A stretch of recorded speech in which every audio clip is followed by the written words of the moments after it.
conférence consacrée à l'assainissement, au financement de l'assainissement, comment attirer de nouvelles sources de financement pour le secteur de l'assainissement. Mon nom est Samuel Blazic, je travaille à la Facilité africaine de l'eau, où je suis en charge de la coordination des programmes. Et c'est moi qui vais modérer cette session, cette dernière session de notre table ronde. Je vais présenter les participantes et les participants de cette dernière session. I'm going to start by you, Yvonne. Thank you for being here. You're the Executive Secretary at the Eastern and Southern Africa Water and Sanitation Regulator Association, ESAWAS, with more than 20 years of experience in water supply and sanitation. Also, you worked before in Zambia in the national regulator. So thank you for being here today, and we look forward to your intervention. Victor Diege, you're the Chief Executive Officer of the Kenya Climate Venture, which is an investment management company which helped the development of climate-smart solutions with a financial support. You're coming from Nairobi, and also with more than 20 years and in the investment and finance sector. So thank you very much for being here. You're going to talk about the role of the private sector in the sanitation sector. À côté de vous, Monsieur Silla, bonjour. Vous travaillez pour la Banque européenne d'investissement. Vous êtes ingénieur eau assainissement. 15 ans d'expérience comme ingénieur hydraulicien dans de nombreux projets. Et vous êtes à la BEI depuis 2018, basé ici à Abidjan. Vous êtes le local de l'étape avec moi. Soyez le bienvenu. Monsieur Marie Naol, bienvenue. Vous travaillez pour la Société financière internationale, IFC, qui est la branche de financement du secteur privé de la Banque mondiale. Également, de nombreuses années d'expérience dans le secteur de l'eau et de l'environnement. Vous avez également travaillé pour des sociétés privées telles que Suez et Veolia auparavant. Et vous nous venez de Luanda, je crois. Donc, soyez le bienvenu. Benvenido. And Muchas Chirwa is my boss, so I know him very well. You're the coordinator of the African Water Facility.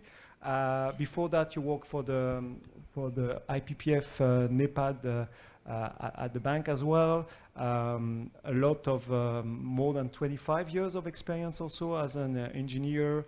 You worked also in Malawi, in your country previously, so welcome to the panel. In addition to the 5 people here, we're going to start the panel with a colleague from the African Water Facility, Peter Vos. Peter, are you with us? You should be online. Peter is going to... Yeah. Yeah, okay, you're here. Wonderful. You're going to give us an introduction of the subject of today. You're the one who have prepared the paper, the background paper that you all received before. And Peter is going to introduce us to this paper. So, Peter, you have the floor for a few minutes of introduction of the topic. Okay, thank you, Sam. Thank you for giving me the opportunity. I'm always delighted to discuss financing and sanitation. I'm not an engineer, so I look at it from a financial and institutional perspective.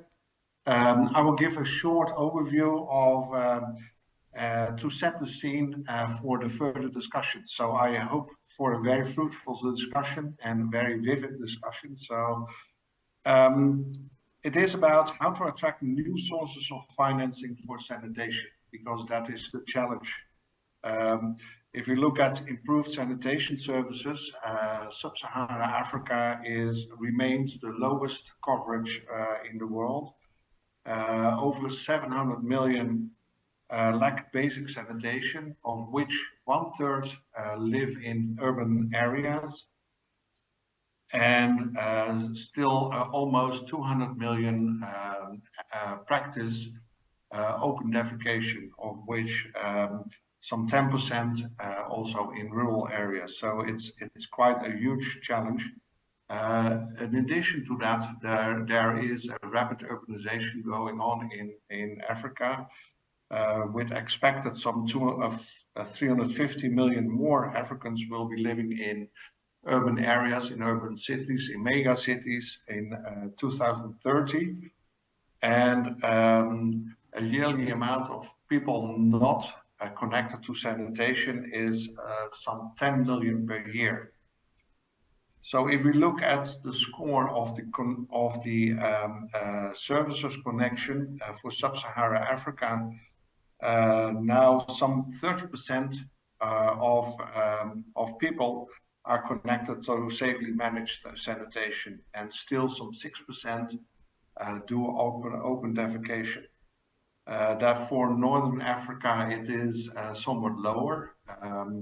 So 70% is connected to improved sanitation, but almost zip is practicing open defecation. The financing gap for sanitation for Africa is huge. For basic sanitation, the calculations are that some 1.1% of GDP is needed to cover everyone with basic sanitation services. If we upgrade that to safe sanitation, it's almost 2.5% of GDP. 70% of that is concentrating in urban areas. And if we look at capital cost, it will be some 10 billion per year is needed for capital investments, and 7 billion per year is needed for O&M. At the same time, economic benefits for basic sanitation is huge.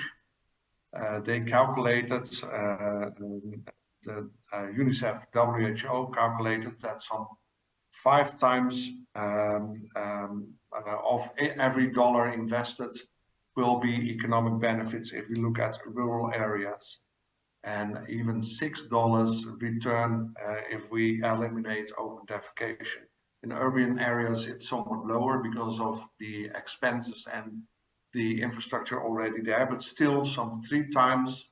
So for every dollar invested, $3 of economic benefits will emerge. If we look at the sanitation challenge itself, it is built up on a number of phenomena that adds to the challenge. So the aging and the poor maintained sanitation infrastructure, lack of financing, the high inefficiencies, the poor governance, increasing water stress, and also climate change. There are a lot of impediments for the sanitation sector. So it has a low visibility compared to WASH. There's no systematic management, fragmented responsibilities. There is low planning capacity, feeble business cases, underdeveloped markets, and it's not fit for financing, for large infrastructure financing.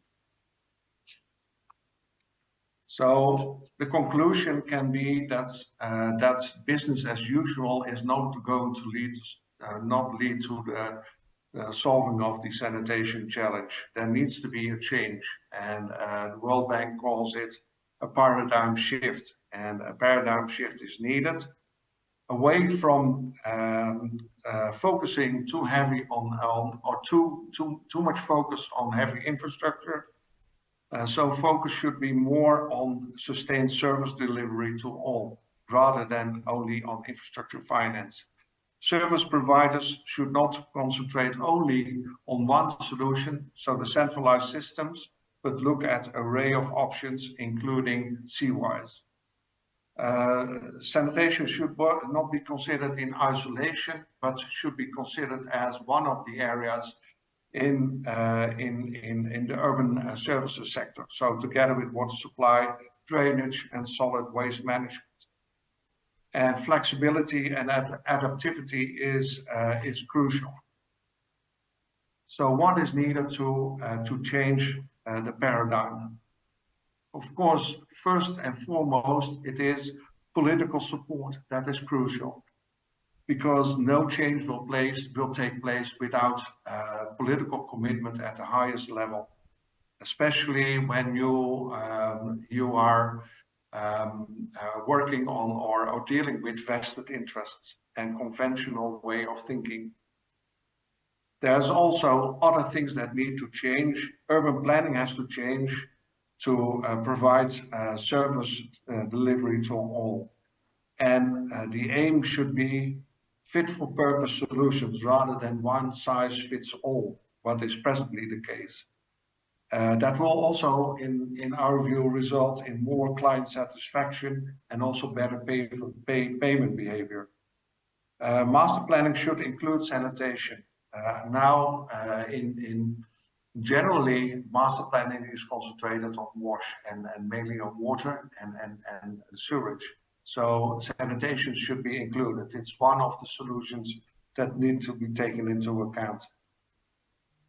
There should be more flexibility in planning, but that is dealing, let's say that's the result of concentration on heavy infrastructure. So the time horizon for master planning is some 40 to 50 years, and that should be adapted. It should be more flexible, more adaptive, because circumstances change. There's high migration to urban centers, and the planning should be taking that into account. So shorter time horizons, more flexibility, and better solutions. And last but not least, clear responsibilities. So it should be not fragmented, but concentrated, clear responsibilities for all, so that financiers can also, they also know who is taking care, who is responsible for what. In addition, to make the sector more attractive, we think that sanitation should be packaged. The ticket size should increase. If it is very small and localized, it's not so attractive for financiers. So packaging, also bundling with more attractive sectors will help to spark off. So that would be one of the solutions, or one of the ways of thinking. Maybe targeted subsidies are necessary. Now the subsidies are often hidden, and in fact you see a transfer from the poor to the rich, and that maybe have to reverse, and there should be targeted and transparent subsidies if needed to make the business case better to sanitation. And the business cases should be strengthened. So look at fecal sludge as a source, not as a waste. We hope that with the proposed changes, the sanitation sector will become more attractive. It will lead to more revenue streams, more solid revenue streams. It will lead to larger ticket sizes and lower financial risks. And we think business as usual is not going to solve it. It will not solve the sanitation challenge. But we hope that this, as one of the alternatives, that it's worth trying, and hopefully we manage to better close the gap. Over to you, Sam. Thank you, Peter. Thank you very much for this very interesting and comprehensive overview. Peter has already said a lot of things, but your your experience and your different point of view will be very interesting to complement. So I'm going to start with you, Yvonne, as the Executive Secretary of the Regulator Association. How do you promote the professionalism of the private sector in the wash and the sanitation sector? Could you please give us a few thoughts about that? Yes, thank you, Sam. When it comes to regulation, at the regional level, what we've done is we've developed a recommended regulatory framework for sanitation that incorporates private sector participation. So we've identified the responsibilities and roles across the entire sanitation chain, both sewered and non-sewered sanitation, from containment all the way to reuse disposal. So we recognize at the policy level there needs to be a ministry in charge of water and sanitation. And it is good to note that in a number of countries this is what is happening, that the water ministry has now also taken over the sanitation portfolio. So we have now ministries of water and sanitation in charge of setting policy as well as mobilizing resources. Then at the regulatory level, you have a regulator that oversees both water and sanitation. This includes non-sewer sanitation, by the way. And then at the service provision level, you have an entity, a service provider that also oversees water and sanitation. So what has happened is that the regulators issue a license to a utility or a service provider, and that licensed entity can then also subcontract the service to private or work in collaboration with private or in partnership, or delegate the services to the private. So that has created a setting where the private now know what to expect from the sector. The rules have been set, the standards which need to exist in the sector have been set in terms of the technologies that are appropriate, sorry, the kind of equipment that is used, the protection of the workers. What is not yet regulated is the tariff, because the regulators first need to understand the cost of providing that service. So in a number of countries, such as Lesotho and Zambia, water and sewerage have been unbundled in order to apply a tariff that is suited to sewerage. Sanitation, non-sewer sanitation, is dependent on the volumes that are being emptied. So that is still being studied in order to apply the tariff correctly, that costs can be covered to a certain extent and you can begin to recover what is going in.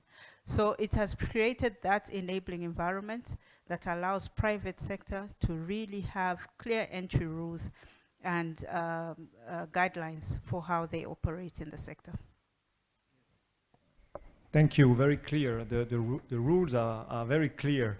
And here we're talking about financing. So how, as a regulator, can you unlock financing, both for private sector, but also for climate funding for the sanitation sector? Do you have any ideas on that? Yes, so as Peter had said in his presentation, you need to look at innovative ways. You cannot do business as usual. There needs to be a paradigm shift, and regulation is also going in that direction. How else can you unlock funding beyond the tariff? So in some countries, Zambia and Kenya are actually using sanitation levies or a surcharge, which is a small percent, less than 3%, applied on the water bill. That is ring-fenced and goes strictly towards sanitation extension and improvements. Then the regulators also provide a platform for the private sector to be able to access commercial lending, for example. So there are also some subsidies which have been implemented in certain countries, guarantees put into the banks in order for private sector to be able to purchase equipment for emptying. I think this is a case of Ivory Coast, if I'm not mistaken. So this is the kind of financing that begins to be unlocked by the regulators, because you're looking beyond the tariff.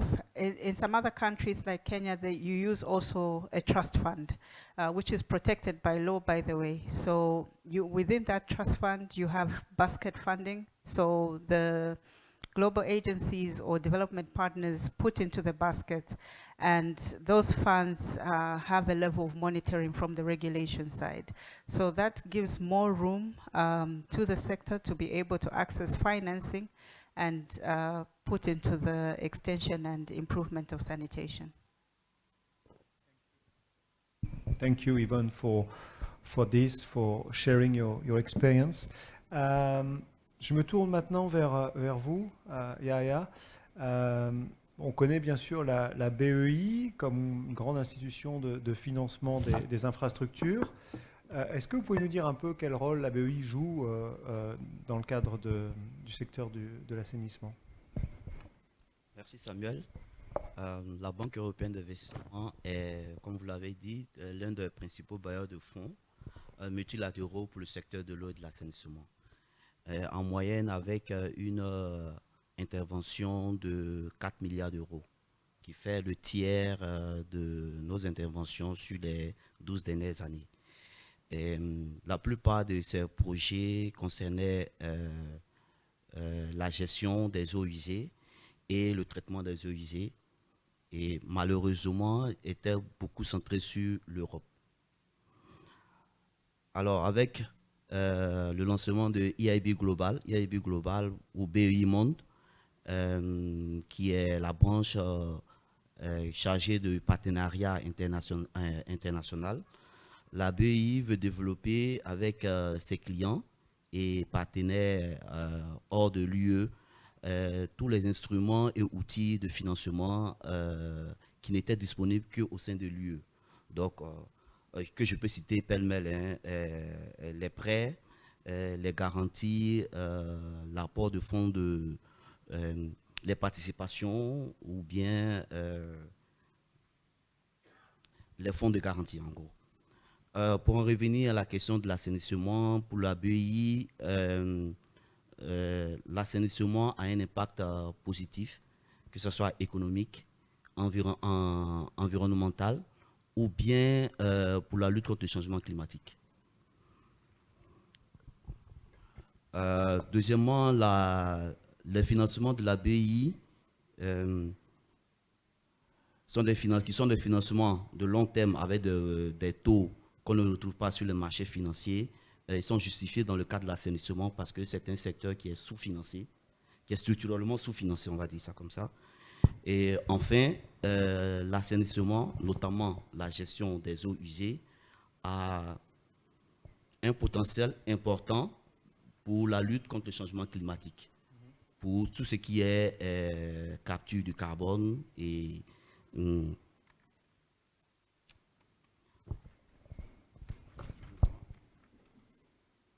alors donc, la BEI compte rester dans le secteur et même renforcer ses appuis au secteur, donc que ce soit dans le financement des infrastructures, on va dire des grandes envergures comme les stations de traitement, ou bien des projets à plus petite échelle que nous voulons faire à partir de prêts intermédiaires avec les banques locales. Donc, pour conclure, je dirais que la BEI est dans le secteur et compte renforcer ses appuis au secteur, notamment hors de l'Union européenne et évidemment en Afrique ici, et quelle que soit l'envergure des projets d'assainissement. Merci. Alors vous disiez à l'instant le secteur est sous-financé en parlant de l'assainissement, donc j'ai envie de vous demander qu'est-ce qu'il faudrait faire pour que l'assainissement soit davantage financé, davantage pris en compte, et quels sont les changements qui sont nécessaires dans le secteur pour que ce soit plus attrayant pour des bailleurs de fonds comme vous et d'autres? Ok, on va commencer par juste une petite chose. Pour la prochaine roundtable, mettons la session sur l'assainissement avant la session sur l'eau potable. Ça va déjà. Alors, je dirais, bien vrai que les responsables politiques hier nous ont dit que la tarification était, on va dire, quasi bloquée. Je pense que il faut, d'une manière ou d'une autre, revoir la tarification qu'il y a. Il faut que le secteur arrive à s'autofinancer, du moins assurer une sorte de renouvellement, non, plutôt d'entretien des infrastructures. Donc ça, il faut que le secteur arrive au moins à entretenir, à maintenir les infrastructures. Donc, il faut, pour cela, il y a quand même une révision de la tarification qu'il faut faire. Je ne dirais pas d'augmenter totalement les tarifs, mais on peut regarder dans la tarification actuelle, peut-être monter de façon crescendo suivant les tranches de consommation pour que les populations les plus faibles, les tranches les plus faibles soient peut-être exemptées, mais les tranches les plus hautes puissent payer à taux plein en fait. Ensuite, il faut qu'on connaisse mieux le secteur de l'assainissement, notamment les filières, la filière boue. Il y a déjà dans cette filière-là, il y a les vidangeurs. Donc, il faut connaître ce secteur et ensuite l'organiser, voire le professionnaliser. Donc, si on arrive à le professionnaliser, je suppose que on va créer des petites entreprises de vidange qui pourront avoir accès au financement des banques. On peut aussi aller jusqu'à demander pour les vidangeurs, par exemple, de prendre un agrément qui peut permettre de les recenser et de mieux les connaître. Et potentiellement, le montant d'agrément peut servir pour financer aussi l'entretien des infrastructures. Ensuite, il faut accepter de faire la place au secteur privé, notamment pour les stations de traitement. Le modèle financier, c'est juste une idée, le modèle financier n'est pas très clair, mais je pense que les frais de dépotage, on peut accepter de faire des frais de dépotage sur les stations de traitement. On peut supposer qu'un privé puisse faire des stations sur Abidjan qui a atteint une certaine masse critique. Et ces stations, pour faire le dépotage dans ces stations, on va payer un certain frais qui peut permettre l'entretien de la station et potentiellement payer un peu les frais du privé. Ensuite, et là c'est un défi à nous tous, notamment aux collègues de la facilité africaine de l'eau et de l'assainissement, c'est d'arriver véritablement à présenter l'assainissement comme de montrer l'impact de l'assainissement sur le changement climatique. Et si on arrive à montrer cela, cela va permettre d'ouvrir les financements changement climatique ou les financements verts.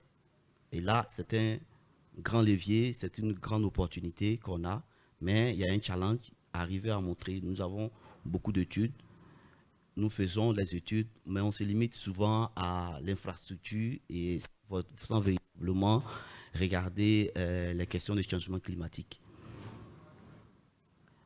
Enfin, ça rejoint un peu ce que je disais en haut quand je parlais de connaître la filière, c'est les sous-produits de l'assainissement. Quand je parle de sous-produits, pêle-mêle, on peut citer les biogaz, on peut citer les eaux traitées qui peuvent être utilisées par les maraîchers et ainsi de suite. Donc, si on connaît mieux les sous-produits et que ces sous-produits sont valorisés, je pense que ça peut permettre à des privés ou bien à des personnes de s'investir dans l'assainissement.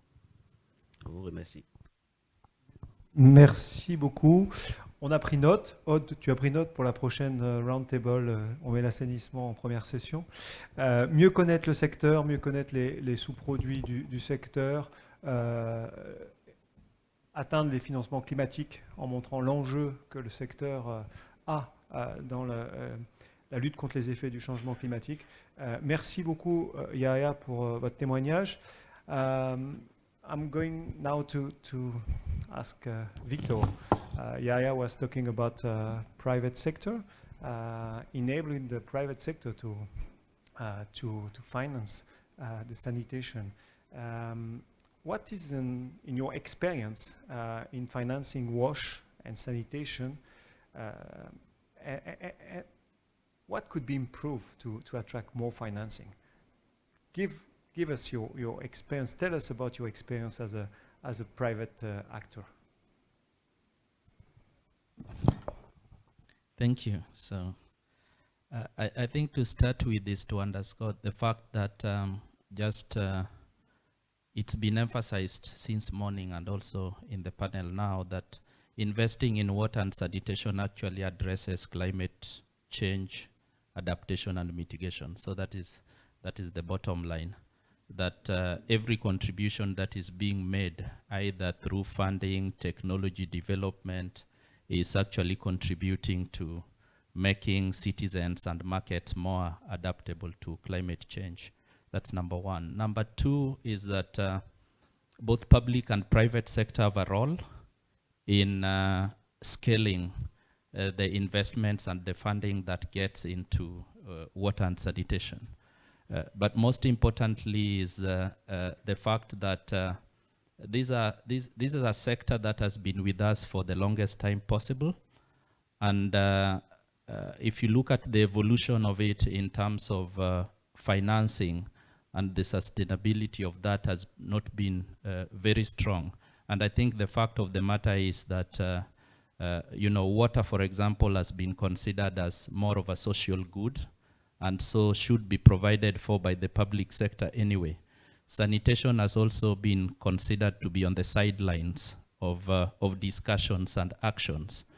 And these two factors have not actually put it clear as to whether the private sector should be involved or not. So for a long time, the private sector has been at the periphery of either discussions or making a contribution. Now we are right in it. For example, Kenya Climate Ventures, we have made investments in the water sector and are now exploring investments in the sanitation sector. And our experience is that the market considers both water and sanitation to be very high risk.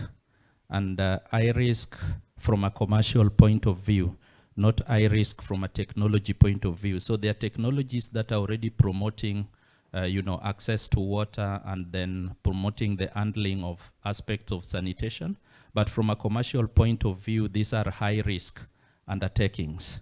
And usually in a financial discourse, you would expect that the pricing of investments that get into such sectors are high.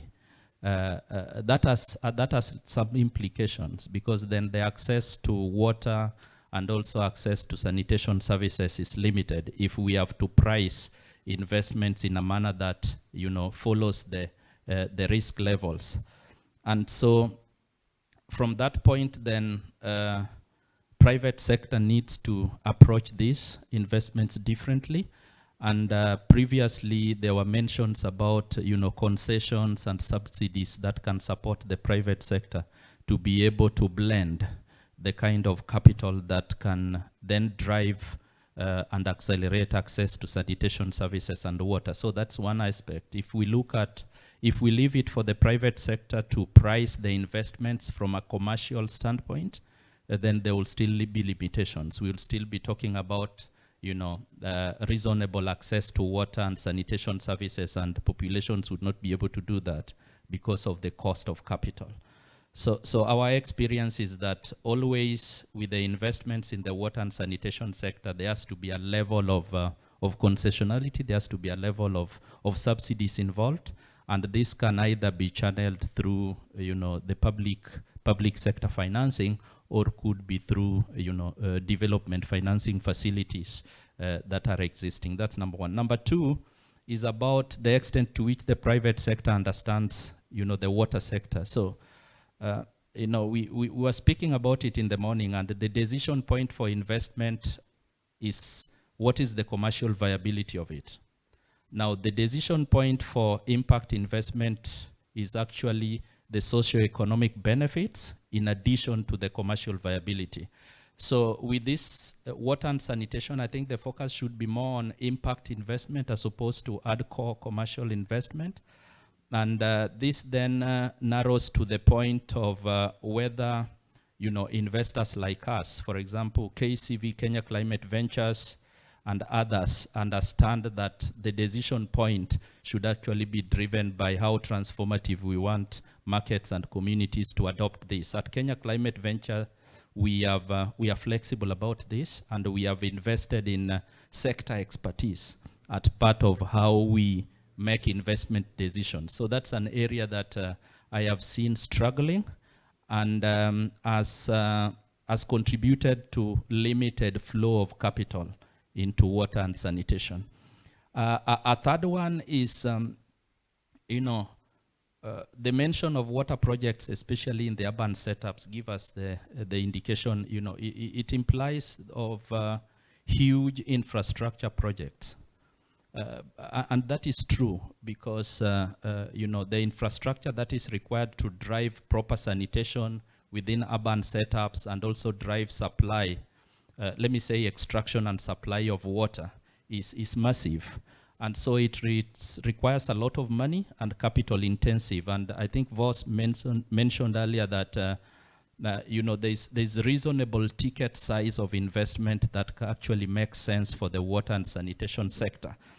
But then it is on the flip side, it's not also very easy to raise that kind of capital to be able to invest at once. So the fact that this infrastructure is capital intensive, it takes a longer time to develop the projects, and the fact that high development budgets are required is part of the limiting aspect. So for example, an investor who is interested in putting money in the distribution of water, for instance, has to wait for 3 to 5 years for the initial infrastructure to be developed.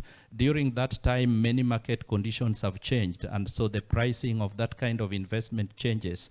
But if all these are interrelatedly planned, then it is easier to to bring in the public sector to the subsidies that are required to do this. So it's really a limiting factor that the longevity, the tenure, and the period that it takes to develop the initial infrastructure for, let's say, water and sanitation may not be very attractive in terms of how long the other private sector players have to wait to actually put in working capital into this investment. I think a last one to mention is that our experience is that there are two segments here. So there's the project development segment, all that involves feasibility studies, that involves all the validations, the licensing that is required.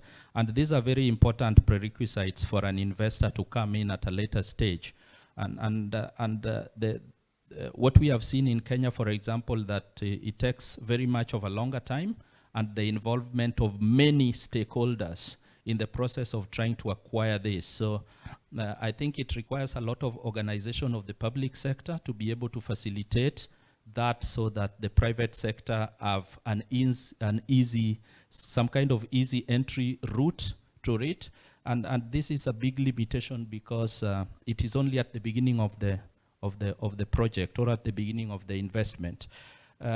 We have in Kenya, so those who know it, Kenya Investment Facility for Water, that is categorically working on the project development phases of most of the water projects in Kenya, so that there's a lot of de-risking that happens before investors actually come for it. So if this can be a standard practice, then it helps to one, reduce the time And number two, also de-risk the projects and the enterprises which actually need money. Thank you, Victor. Very interesting, this question of risk for the private sector, also making the access easier. And also this same point of better understanding the sector. I'm going to... Je me tourne maintenant vers vous, Naol. Alors, la SFI, c'est la branche, comme je vous ai présenté tout à l'heure, la branche privée du groupe de la Banque mondiale, qui s'occupe du financement du secteur privé. Pareil, vous qui êtes au contact à la fois du bailleur de fonds et du secteur privé qui veut investir dans le secteur, comment rendre le secteur plus attractif, comment soutenir le secteur privé local qui s'intéresse à ça, aux grandes entreprises internationales. Est-ce que vous pouvez partager un peu votre expérience?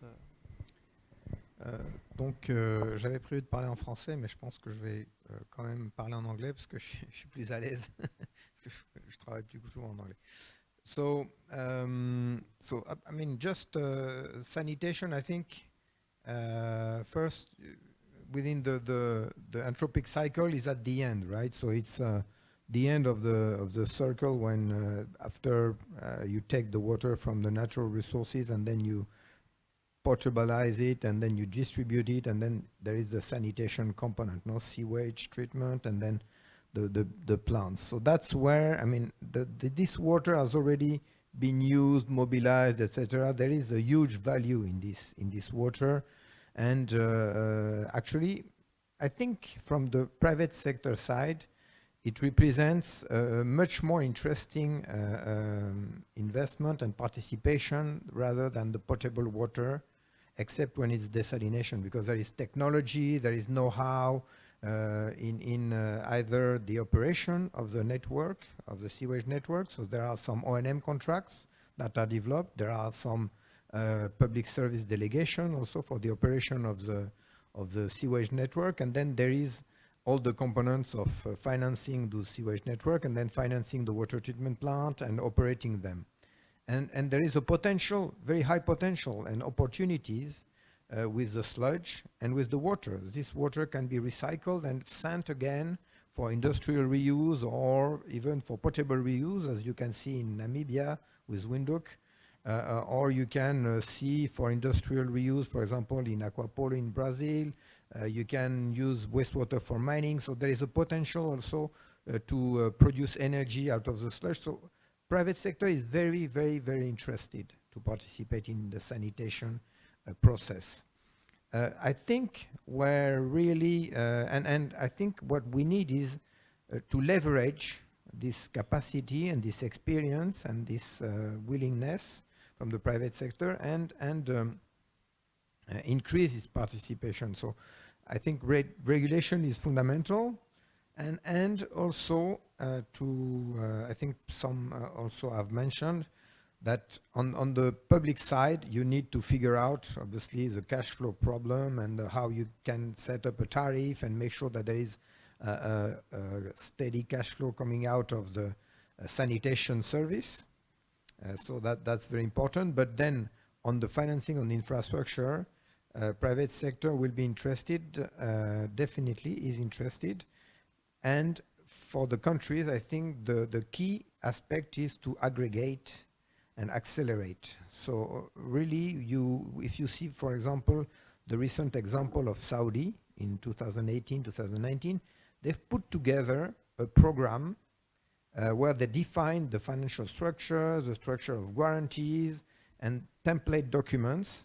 And they launched around, I don't remember exactly, but I think it was 12 wastewater treatment plant, wastewater PPPs. They called it ISTP, Independent Sewage Treatment Producer.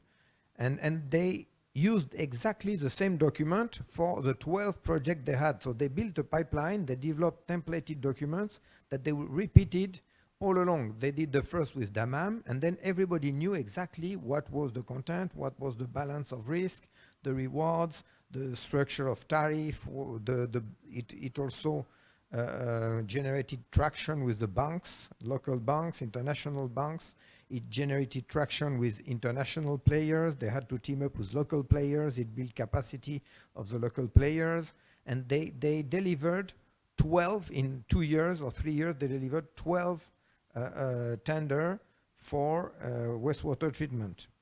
So I think this is really the way that you need to develop the sanitation program. They are late because everybody has been focusing on the potable water, but there is a potential to attract, I mean, private sector are ready, they are on the starting block, and when there are projects that are coming, they're ready to go. And us as IFC, we are also ready to go, and we're very interested even to help public sector and private sector to develop those programs.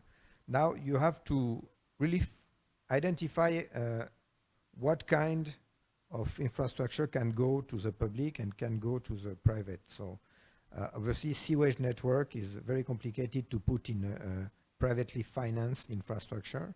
So it's better and more efficient to have it financed by sovereign loans to the government, and then have the wastewater treatment plant, which is higher technology and higher experience requirement, to be financed and operated by private players. No? And then obviously development banks like us are interested, and the funds and ventures also are very interested. You can mobilize with wastewater treatment plant the mitigation impact, the adaptation impact, which is not always the case, rather adaptation when there is desalination or potable treatment.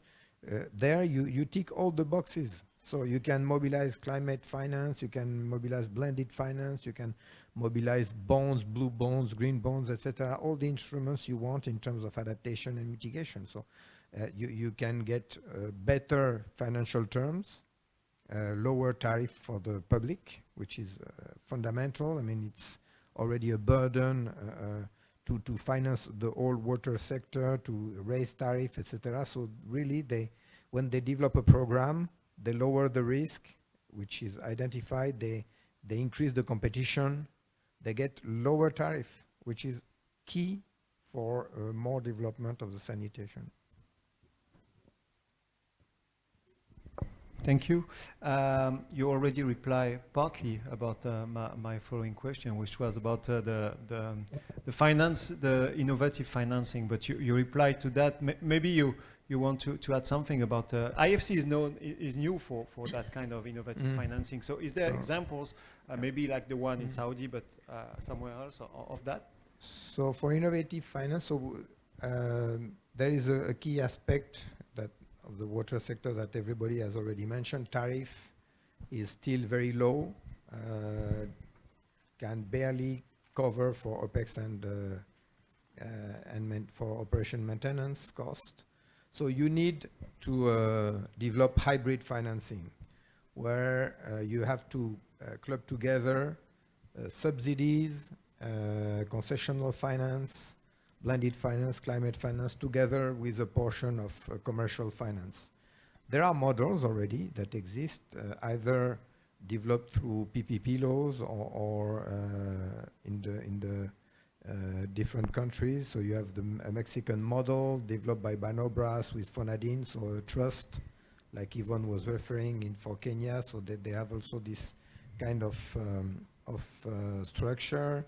You have some other structure in Peru when you have Obras por Impuesto, which is infrastructure for taxes, which is a swap that the private sector can do to develop infrastructure, social infrastructure, swap of taxes for investment in social infrastructure. You have different models that exist, and it's very important to put them all together from the very beginning of the structuring. So in the World Bank, what we've worked with MIGA that provide insurance for private sector, IFC, which finance infrastructure, and then the World Bank that provides loans to the government that can be used as subsidy for or buy down capex or VGF or viability gap funding in developing infrastructure. So we have a global approach where we have defined the different stages of the development of a sanitation program, where we put together all the different instruments, since technical assistance and support to develop regulation, and then identify the different programs with feasibility studies, structuring, guarantees, and then also we've developed templated documents then to standardize the procurement and delivery of those projects. Thank you. Merci beaucoup. Muchera, when I introduced you at the beginning of the panel, I forgot to mention that the facility is hosting the African Urban Sanitation Initiative. So I want you to talk a bit about OUSI and to explain how it's going to change the paradigm that is needed to bring sanitation as one of the options for the urban wash services. Thanks, Sam, and thanks for the opportunity to be on this panel. I think clearly all the conversations talk to the importance of changing the paradigm. Business as usual will not change, will not improve the situation, will not close the gap. What can we do differently? And this is the work that the facility, the African Development Bank, and other partners like the Bill and Melinda Gates Foundation have been grappling with over the past few years to see how to stimulate change in the sanitation sector in Africa. And so we have been implementing a program called the Africa Urban Sanitation Investment Program, which has led to the creation of a new financing window within the African Water Facility, which we are finalizing the setting up of, to bring in the change that's needed. Now, clearly from all the discussions and from Peter's overview or scene setting, it's clear that to make the impact, we need changes or actions, both from a policy perspective, institutional perspective, as well as the interventions on the ground, including bringing in private sector or scaling up the role of the private sector, both large and small. That's really the way. So this new financing window that we are creating aims to tackle interventions at all these stages. It's being created to have 3 instruments, so grant financing to support upstream project preparation, to support policy reforms, to support setting up regulatory frameworks in countries, to make that change necessary, that can then stimulate increased investment. That's the first part.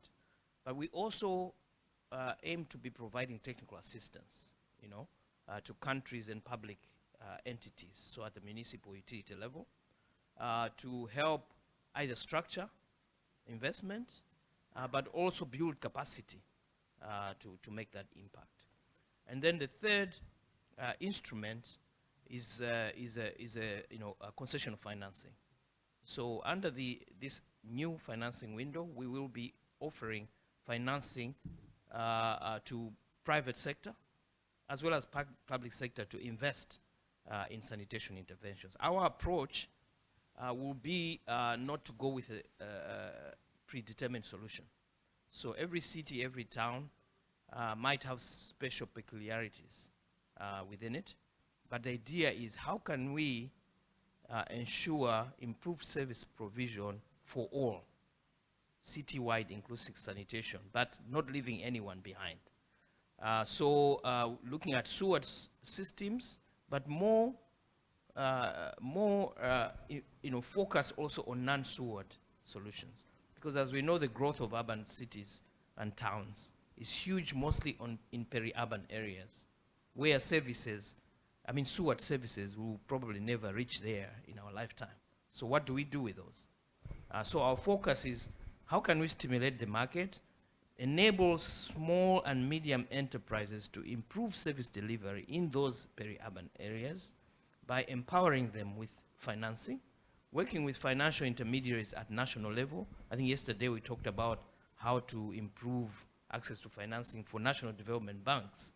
This is one way where the OE will provide financing through financial intermediaries, but targeting players and actors at a city level, at a town level, to provide sanitation services. So this could mean anything from providing toilets, from providing emptying services, containment, but also linked to fecal sludge treatment facilities to be developed in cities with potential for private sector investment, but also recycling of the waste into economic products and so on. So we're looking at this in that holistic approach. At this stage, we're just finalizing all the legal administrative requirements to roll this out. And in the next year, we hope to be on the ground, beginning our services in there. So we think this will be a game changer in that it's targeted at sanitation, it's targeted at urban areas, but looking at a holistic approach of how to improve service delivery, but also empowering private sector along the way. Thank you, Muchira. OE will have some funds, but the funds will be limited, always. So the idea is to leverage more through climate financing, private financing. So how OE is going to do that? Indeed. So our target is to mobilize 320 million over the next 10 years. And this will be done through an investment vehicle. So over the next year or so, we will be creating an investment vehicle which will help us to mobilize funds from venture capitalists, from DFIs, and private equity funds, because the way we will structure investments through that fund is that there will be a return on the investment. This vehicle will provide concessional financing, but also provide a return to investors. And through that, we hope we can catalyze the market. Because if we start demonstrating results through this, the sanitation market is untapped in Africa. It's huge. So the potential for investors to invest in this and show results, show impact, will enable us to mobilize more resources. Second is partnerships. We cannot obviously do this alone. I mean, the water facility has a proven track record for 17 years, but it's not enough. The needs in Africa are huge. So working with partners, some of which are here at the table, World Bank, other EIB, or private entities. I mean, we heard from Kenya, Victor, about what they're doing. So we want to identify in each country actors, whether private, commercial, who are already showing an interest of experience. How can we package programs and do more together? So this is the approach, not just grants from the traditional sources, but also trying to blend financing with innovation. And you talked about climate funds. This is another area which we hope to scale up access to climate change. I think it was my colleague from EIB who said, how do we, if we can tell the story better of how addressing sanitation helps to improve climate adaptation, then we can mobilize more green funds, more climate funds. And that's really the objective that we want to achieve.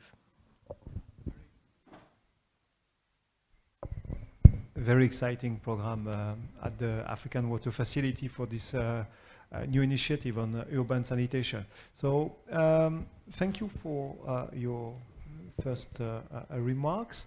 I would like to see if there's any question now. We still have 25 minutes for discussion. So yeah.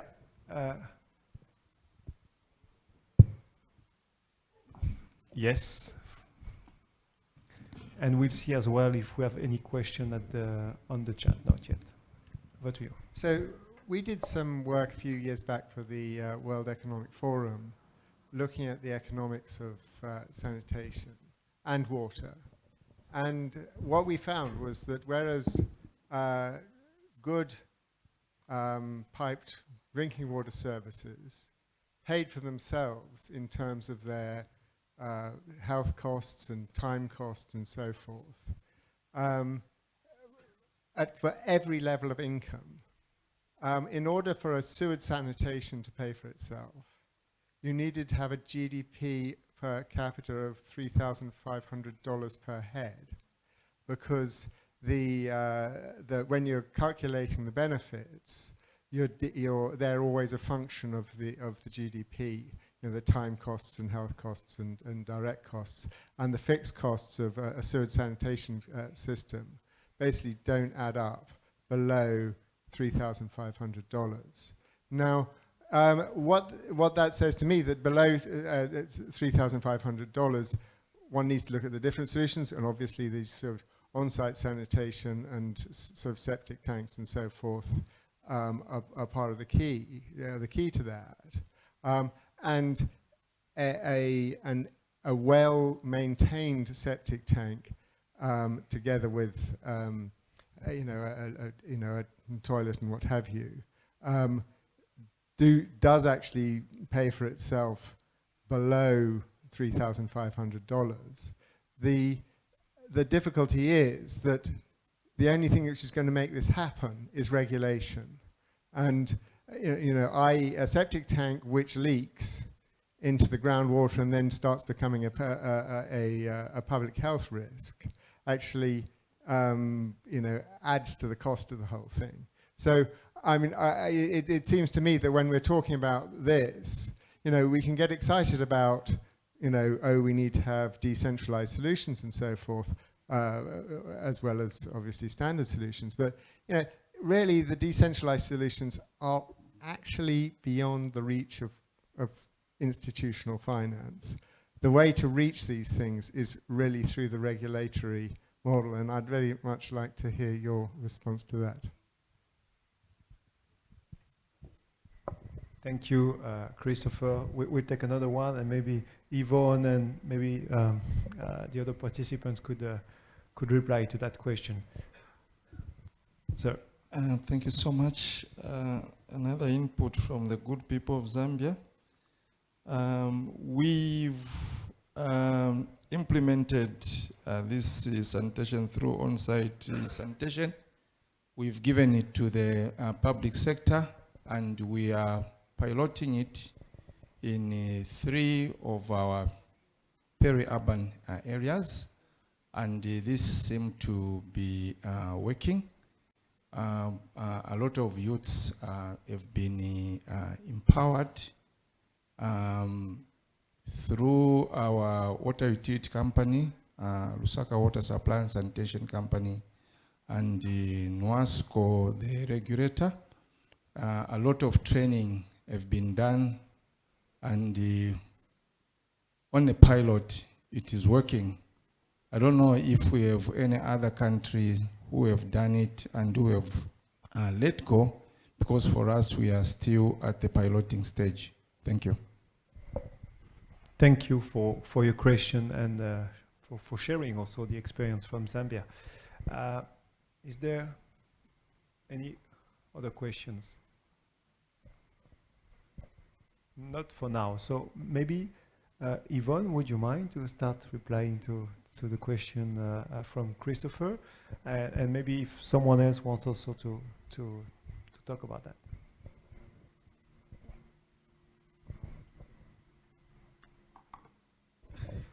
Thank you, Sam. I don't know if I have a proper answer.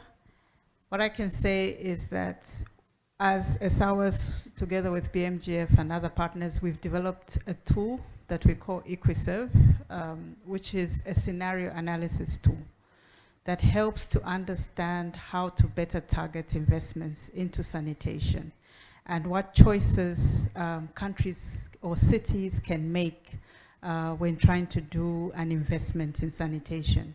So it allows you to look at the hardware choices that are there. It also looks at the type service choices which you have, private sector, public, a mix of both. It also looks at what is safely managed across the chain from containment up to the end? How do you safeguard, safely manage the septic tank seeping into the ground and all that? So all those choices together then allow you to do an analysis of how much it will cost to put up that kind of system, who the beneficiaries will be, how many beneficiaries or people will be able to access the service, and then it gives you options of if you vary the approach to that particular investment. Are you going to do a longer sewer network, or are you going to put up decentralized facilities and so on? So you can do that kind of scenario analysis that allows you to really understand the effect on issues of equity, on issues of sustainability, and also issues of safety of the whole system. So EquiServe is available online, and it is good for countries to use. The other tool that we've also developed to assist private sector in their operations is called SaniTracker. This is developed by ESAWAS to assist service providers or private sector primarily to be able to offer services to consumers of the ground of a certain quality, and to have monitoring oversight of the kind of service that is being provided. Again, that is also to build the costs that it takes to provide that service, so that the regulator can eventually be able to set a tariff that is acceptable. So there is a certain amount of regulation, as you say, that needs to be done on different levels, right from the kinds of construction that is there, which is mostly local government that is doing that, up to the kind of the way the service is delivered, treatment plants and so on, and to ensure that the effluent discharged into the environment is also meets the environmental qualities. So I agree, regulation, but we need the data, we need the tools to be able to do proper assessments of what it takes to invest and how to recover the costs. Thank you, Yvonne. Is there someone else who wants to add on this? Victor? Yeah, I think I just want to give examples where regulation has helped, create some sense in investment and commercial engagement. For example, in Kenya today, regulations around abstraction of water from different sources. So, smart metering has been, been put into the policies and regulations, and now we see the market is opening up to be able to make that product available. So what I wanted to say is that besides regulation, it still needs to make economic sense. Like, to what extent would that technology be accessible? To what extent can you consolidate, and to what extent you can realistically apply it over a given period of time? So a combination of regulation and market forces is important, but regulations without other considerations would just be a burden to the citizens, and there will be no uptake at all. People will always find another way of doing it, and that way of doing it could be the disastrous way to do so. So just an optimal application of regulation and market indicators and what it makes sense to do based on incomes and based on ability to pay for it.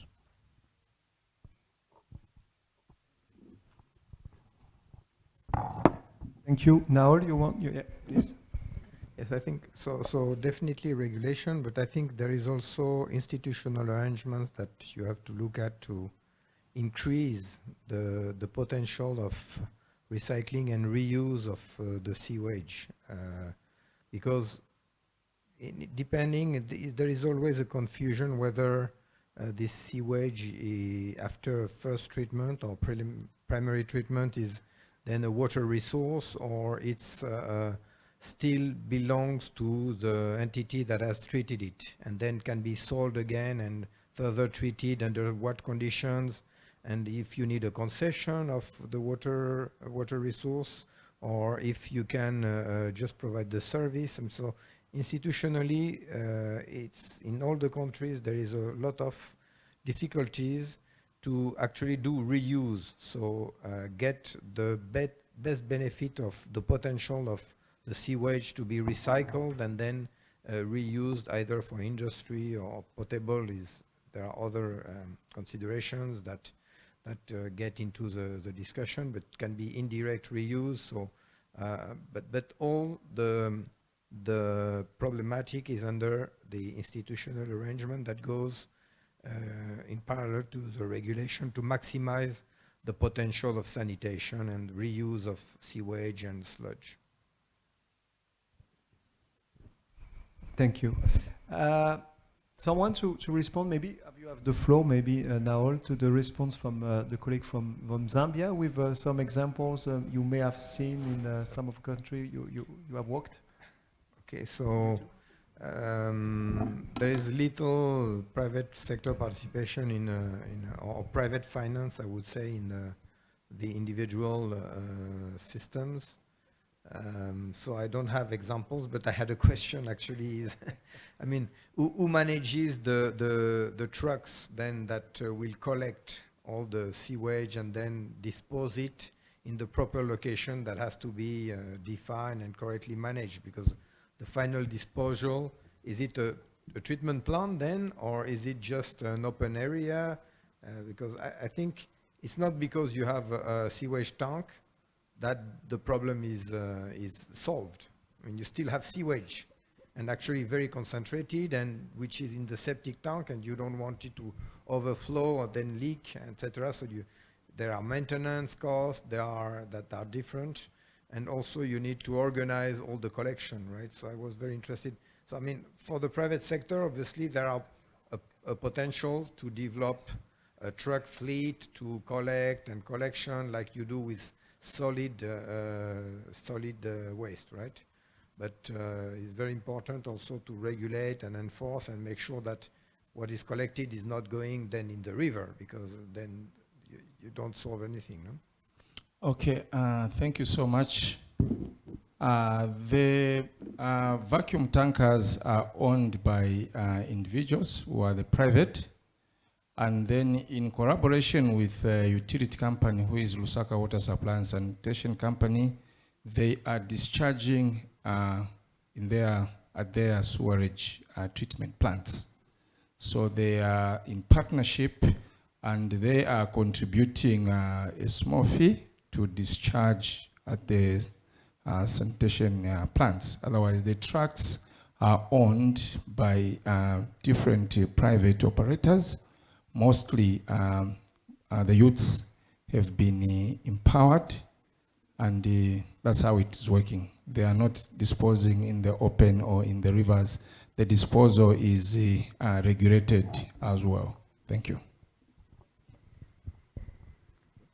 Yeah, just quickly to add in terms of the examples, Rwanda does not have centralized sewage, so it is fully non-sewered sanitation, and it is operated fully by the private sector.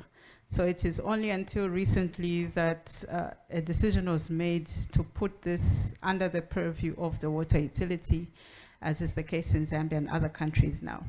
But it is, the regulator directly regulates private sector, or has been directly regulating the private sector. So that is a good place to learn on how private sector has been facilitated in terms of sanitation to be able to really engage in the market. And also a question from Rene on the link to the tool. It's equiserve.io and sanitracker.com. So we can always write the names for you. Thank you, Yvonne, and for responding to the question on the chat. Yaya, vous vouliez aussi compléter?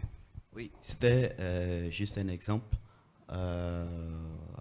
À Conakry, un peu dans le sens du collègue de Zambie. Pour le moment, le système d'assainissement, c'est plus le système autonome. Donc, ils avaient l'autorité de gestion de l'assainissement, avait l'idée d'organiser les vidangeurs de sorte à ce que ces vidangeurs puissent avoir accès au financement des banques. Donc, de les organiser, les professionnaliser et de les mettre en système de petites et moyennes entreprises, qu'ils aient accès aux banques.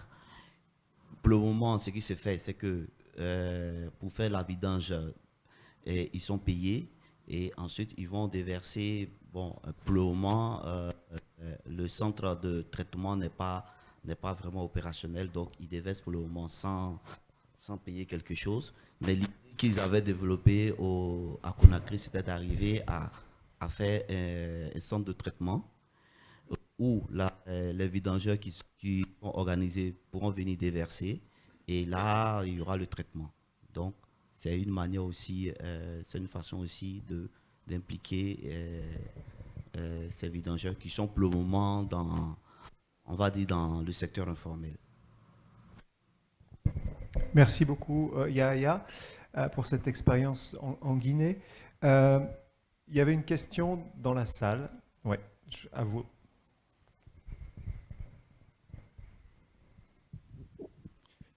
Good afternoon. My name is Stefan Reuter. It's rather a comment than a question to the question of sanitation on wheels and how is it working right now. So since I'm working for the German Water Partnership hosted by the African Water and Sanitation Association. So I'm based here in Abidjan.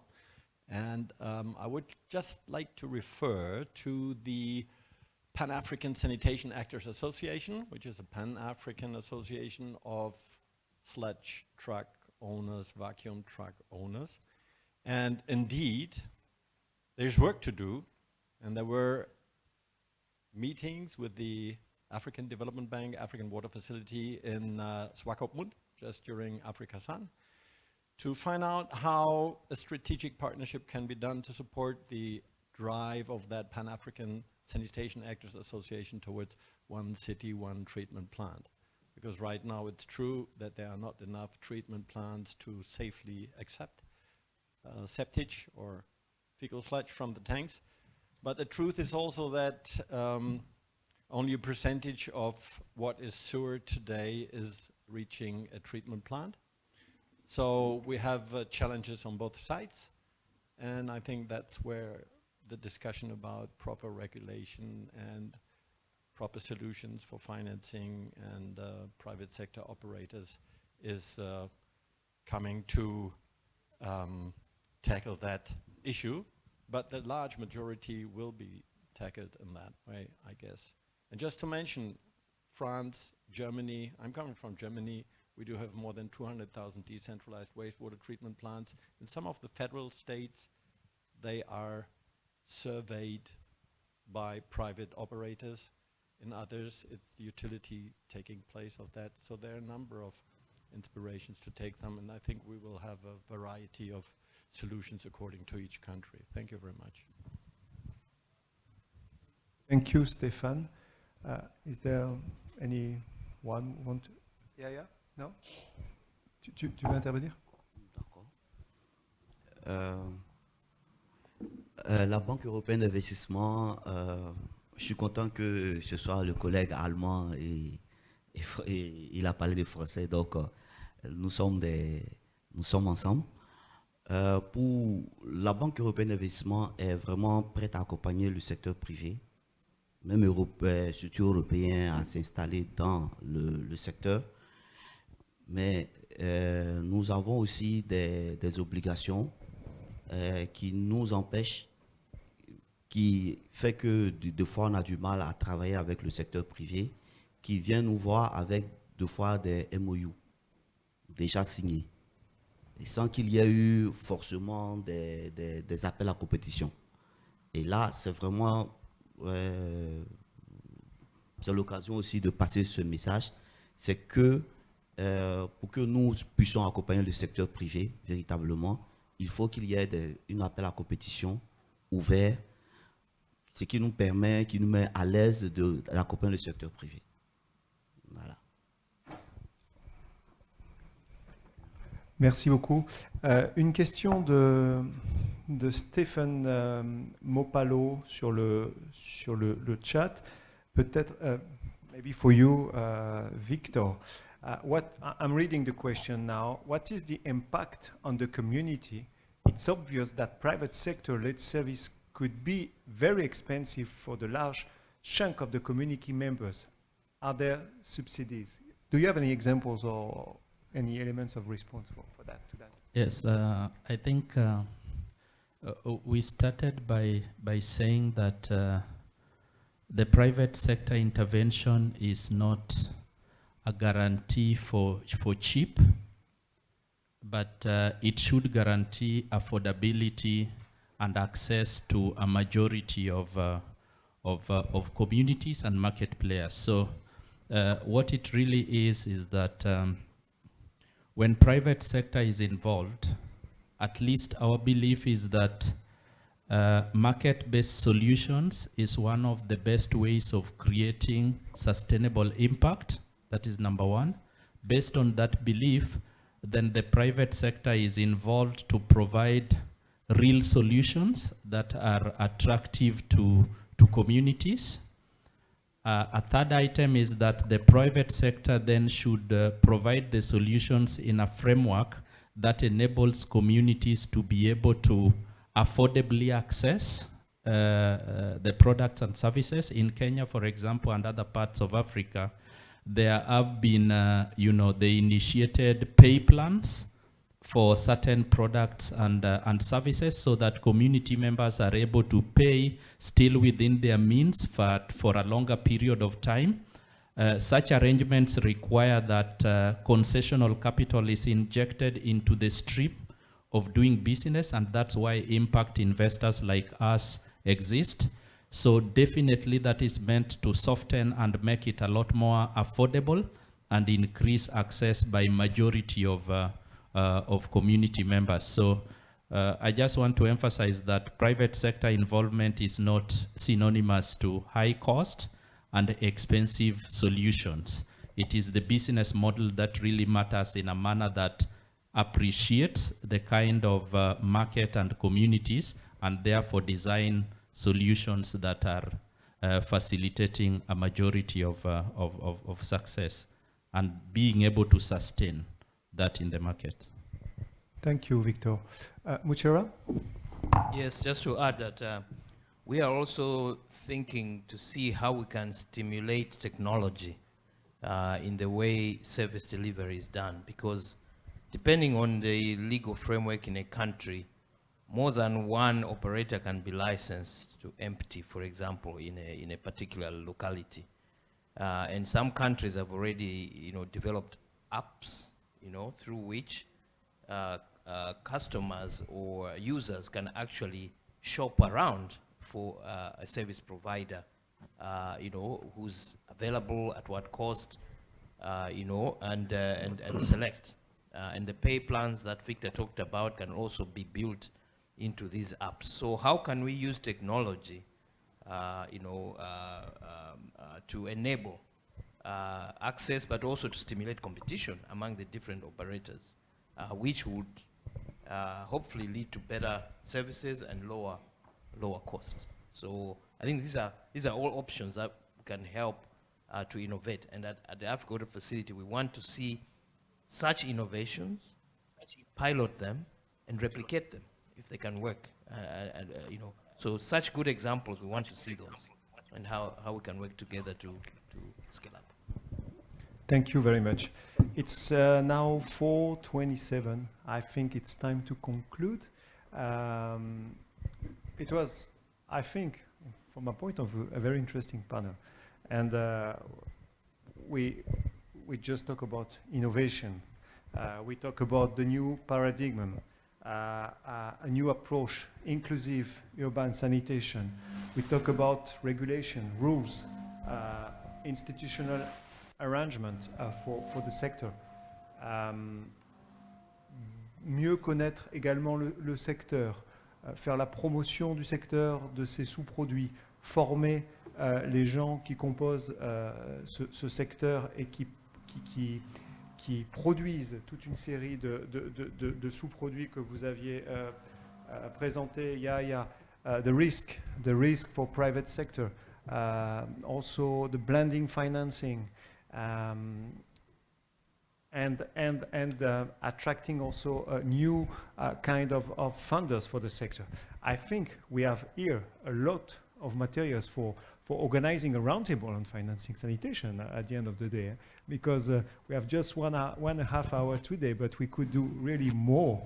And I really thank you, all of you, Yvonne, Victoria, Aya, Naol, and Muchera, for this very interesting panel. And I think it's now time for a break before the closing session. So thank you also to the participant online. Thank you, Peter, and for the questions. And see you in a few minutes after the coffee break. 30 minutes. 30 minutes for the coffee break. Thank you.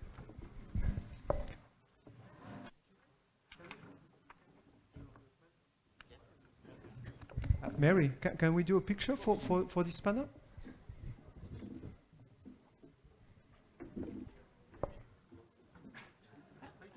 That was very interesting. And you really use your time very well. Thank you. Very easy to moderate.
Je prends note, hein, je traduis les questions en français pour finalement devoir les retraduire en anglais après.